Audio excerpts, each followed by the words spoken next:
So, 2 weeks ago I posted a video explaining the reason you aren't ranking up in Rocket League, and it was a more honest look at the community and how people tend to shift the blame and have a sort of skewed mentality. The response to this video has been amazing. The comments and DMs have been people asking a few follow-up questions. So, I put out some messages on YouTube and Twitter and asked people to basically ask whatever they want, and I'll do my best to get all of the most common questions answered in one video. You all seem to wonder the same things, so instead of making 10 individual videos that are all very short, it is easier to instead compile them all in one place and answer 10 in one. So, heading straight into number 1, which of the two are more important, mechanics or brains? This is at first a very difficult question, but you really just have to break it down to what you want. You have players at the highest level that get there through just playing smart. Not every pro player has insane mechanics, some just play an incredibly smart game. And then on the other side, you have players that are mechanically gifted in the pro scene, but they also play incredibly smart. No matter what way you go, sooner or later you have to start using your brain. Mechanics look flashy and can lead to some really nice looking goals, but playing an all-around solid game is going to give you more consistent results. So when I say you have to break it down to what you really want, I mean, do you want to score really nice goals and be that kind of glory hunter player? Or do you want to play an all-around consistent game, have more consistent results, and probably have a better chance of ranking up? Personally, I need to start using my brain more.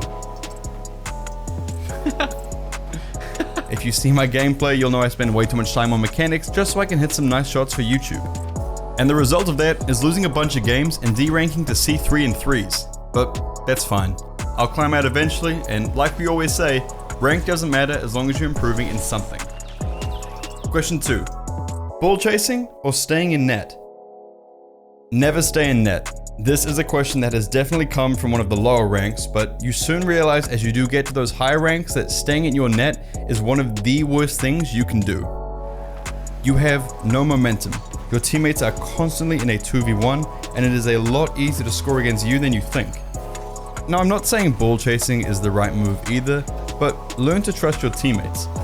If they are near the ball, let them go for it and just stay back a little. If you're near it, then you go for it.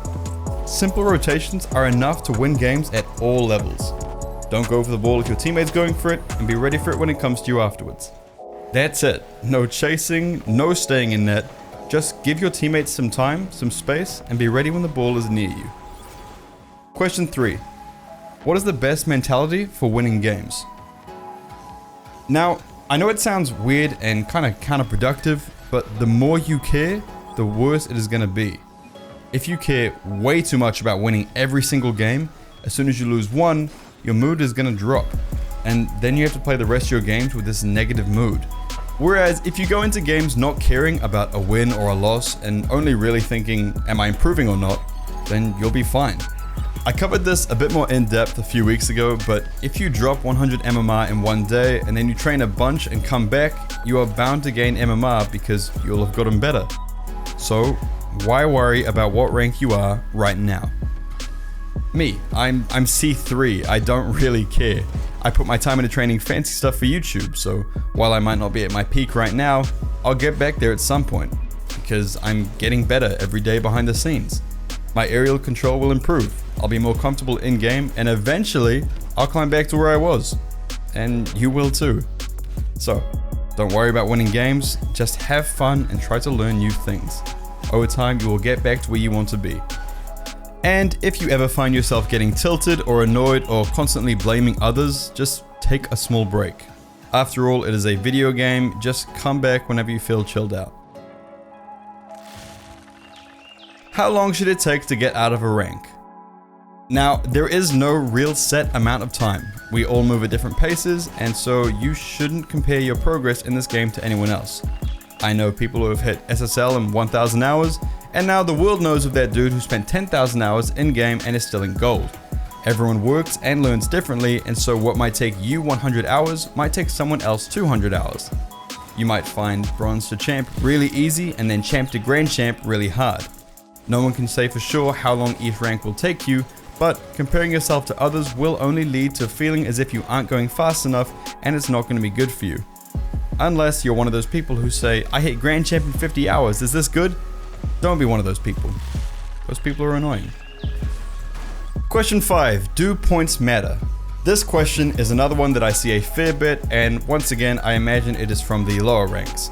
There is going to be a very short answer. No, points do not matter. It's kind of like a football game. You all play as a team. Sure, one of you scores and gets called a hero, but without everyone else, there is no way for it to work. Just because you don't have the most points doesn't mean you didn't help, and anyone that kind of tries to shame you for not having points just doesn't understand what the game's about. Question 6. What do you do if you can't decide on camera or controller settings? This has been me for the last month. In the space of 30 days, I changed my settings I think a total of 48 times, according to the tracker that we have on my stream. And that's really bad. Please do not change your settings that much. In order to not do that, this is going to be simple. Pick one you like and stick with it. Yes, a very boring answer, one that you knew was coming and I'm sure you aren't too happy to hear, but that's literally all it is. I picked out some settings I was comfortable with, jumped into training and messed around until they felt good and will not be changing them again. That's all you have to do. Don't watch someone and think about trying theirs because it's just going to make it harder for you to get comfortable. Pick them once and never change. Now personally, I've doubled down and said every time I change my settings before the end of the year, I will donate $100 to charity. This is just gonna kind of enforce it for me. You can do the same if you want to be tough on yourself. Question 7. Which mechanics are the best for ranked?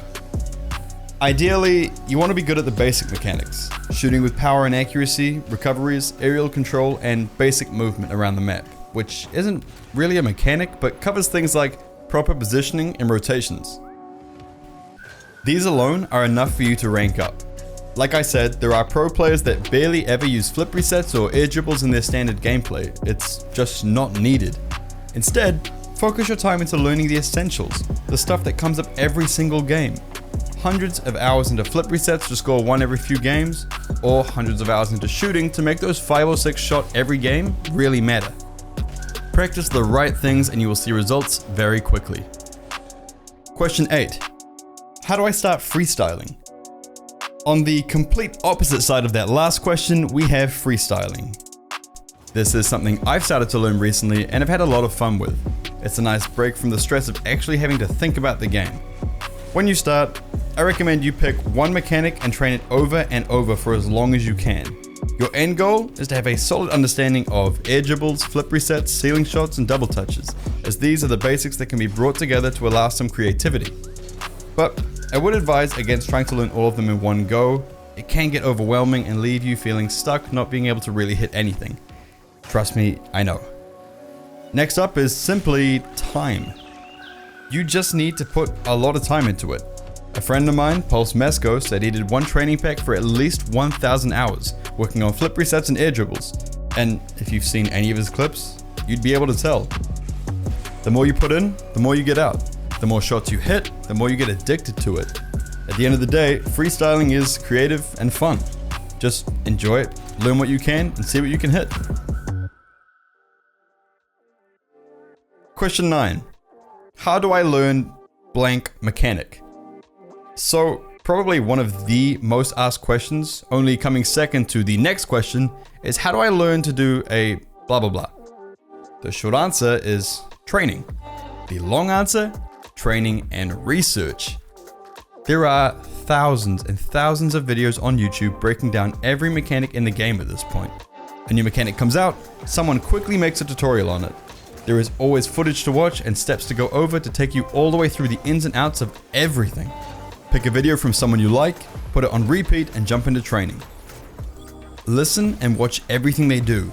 Compare your movement to theirs. Figure out what's different, what you're doing the same, where you can change certain things. Then, go practice for a bit and come back and compare again. Mechanics are not learned quickly. This game is hard. Things are going to take a while before you properly learn them, so be easy on yourself. It might take a few sessions to get some of the easier ones. It might take a few hundred sessions to get some of the harder stuff. Everything takes time, but in the end, it all does pay off. Some people you should watch are OSM, Waiton, and Verge, who all make incredible content that can really help you understand your own gameplay that much more. Lastly, what is probably the most asked question, question number 10, What's the best way to rank up? I wouldn't say there is, but if I was gonna say there's one way to rank up, it is consistency. Being able to consistently perform to a certain level in each match will do wonders for your rank. Like all the things I said before, just being a solid player with a solid mindset is all it really takes. Be where you need to be for your team and not going for some risky play. Be comfortable in trusting your teammates, give them space, pass to them if it benefits the team. Have good control of your car, both in the air and on the ground. And if you don't have that solid control, or you aren't comfortable shooting, or your defense seems to be lacking, then train. That's it, treat it like a sport. The best become the best because they train to be the best. Train to be the teammate you wish you had. Be the teammate that doesn't overcommit, that doesn't pass the ball to the opponent for no reason, that just plays an overall solid game. Actually, a really good thing you can do right now is to write down all the things you want in a teammate, and then watch a few replays and see if you hit all of those marks all of the time. And if you don't hit all those marks all of the time, start training. Essentially, funnily enough, the best way to rank up is to get better. With that wrapping up the questions, I hope this answered at least one of them for you. These are questions that come in every single day, and I couldn't really justify making my one video a week a 3-minute explanation videos 10 times. So hopefully putting them all together in this one video has helped you guys out. If you want another one of these, feel free to let me know and ask me anything in the comments section. I'll read through and see what comes up. Anyway, that's all from me. I'll see you next time.